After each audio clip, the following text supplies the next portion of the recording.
Joining me now is Meg Hunter-Kilmer. We featured her here on Catholic TV when she was living out of her car as a hobo missionary for Christ. But today she's here to talk about her latest book, Eyes Fixed on Jesus, A Journey into the Gospels, Volume 1. Welcome, Meg. Thanks so much for having me. Yeah, so 6 years ago, Catholic TV joined you in your car to see what it was like for you to live as a missionary. So what have you been up to since then? Well, I was living out of my car still for several years after that, 12 years total. And then almost 2 years ago, the Lord gave me a home. And I now live in a house and I sleep in my own bed every night and I eat whatever food I want. And it's so great. So I live in South Bend, Indiana, and I work as a campus minister at the University of Notre Dame. Awesome. How does it feel being able to just have your own place after living on the road for so long? I tell you what, the things y'all take for granted. The first time I put my socks in a sock drawer, I cried. I was like, all of my socks are in the same place. And if it's suddenly cold, I have cold weather socks. And then if it's warm, I have warm weather socks. And everyone was like, are you okay? Man. And it's almost 2 years, and I'm still so grateful. Like, it took 6 months before I stopped just grinning every time I lay down in my bed.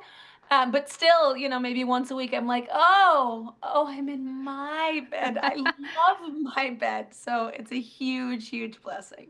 That's amazing. And a good reminder for all of us to have more appreciation for having a roof over our heads. I Mhm. certainly will think about that when I go for a pair of socks this weekend. So, what was the genesis of your book, Eyes Fixed on Jesus? Did your publisher reach out to you, or did you have that idea on your heart already?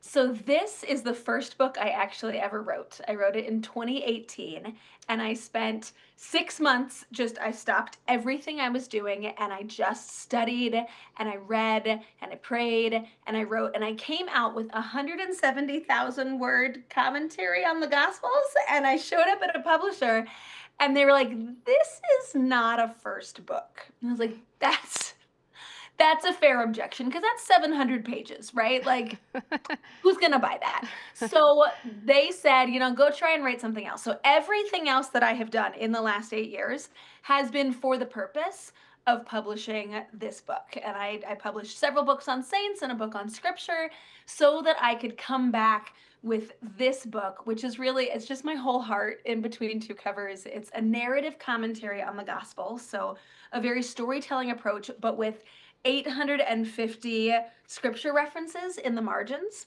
So you can look up all of the things that I'm referencing in the Old Testament and the New Testament. You can really dig deep into the Bible. It's just all that the Lord has taught me in the 50 times that I've read the Gospels, laid down between, well, two covers, but it's going to be 3 volumes because they told me, even having sold a bunch of books, I couldn't publish a 700-page one. And I was like, yeah, okay, that's not unreasonable. All right. So it's finally out, and I'm just thrilled to give this to the world. Yeah.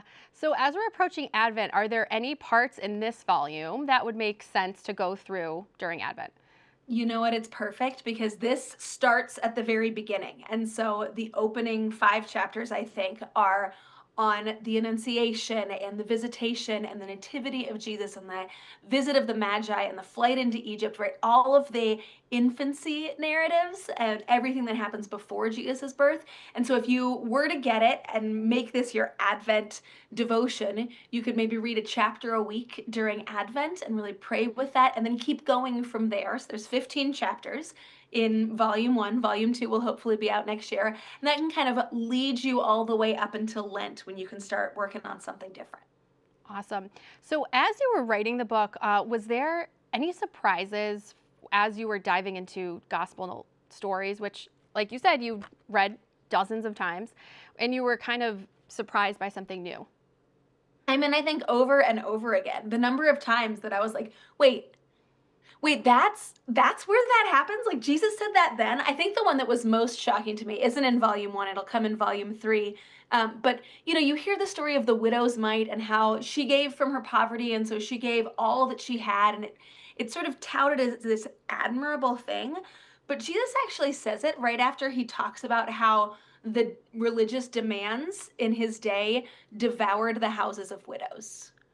And so it's Mm, it's not just like, it is good for her, like she's being generous, that's beautiful, but it's also what are we doing that demands something of people that's maybe the same ask of various different people, but is excessive for this particular group? And how are we meeting people in their circumstances, and how are we loving people where they are? And just this real challenge to those of us who are very serious about being Catholic to say, yeah, you know what? Like, the precept to attend Mass every Sunday is actually really easy for you. And I'm not saying we shouldn't expect everybody to attend Mass, but maybe we just need to be more compassionate about the fact that if you've got 5 little kids and a chronic illness, it's not an easy ask. That's like a heroic thing to do, right? And so just seeing Mm. more of the context, right? Because I've got my schedule that I read through the Bible every year, and the breaks in between the passages feel like hard stops to me. And sometimes there isn't even a break of in the action, right? It's Jesus talking, Jesus talking, Jesus talking. But because there's a new paragraph, I read it as a separate incident. Mm. And studying it in this way really invited me to recognize the context and to see a little bit more what's actually going on when you read scripture as a whole. Mm. Yeah, that's awesome. So I know you mentioned volume 2, hopefully next year, and then volume 3 that you were just talking about with the widow. Is that maybe 2027 or? The hope is that it'll be spring 2027. So keep that in prayer. That'll be a Holy Week, Passion, Death, Resurrection, Ascension volume. And so that'll be perfect if we can get it out in time for Lent. It would be really good. Yeah, beautiful. All right, so we'll encourage people to head over to osvcatholicbookstore.com to get Eyes Fixed on Jesus. And that's just volume 1, but volume 2 hopefully next year. Meg, it's been great to chat with you. I wish you so much success with this book. I love that it was your, quote, first book you wrote, but you've published many others before this one. The Lord's really been working on me for sure to make this book what it needs to be. So I'm grateful to have the opportunity to share with y'all about it. Yeah, we're grateful too. All right, Meg, God bless.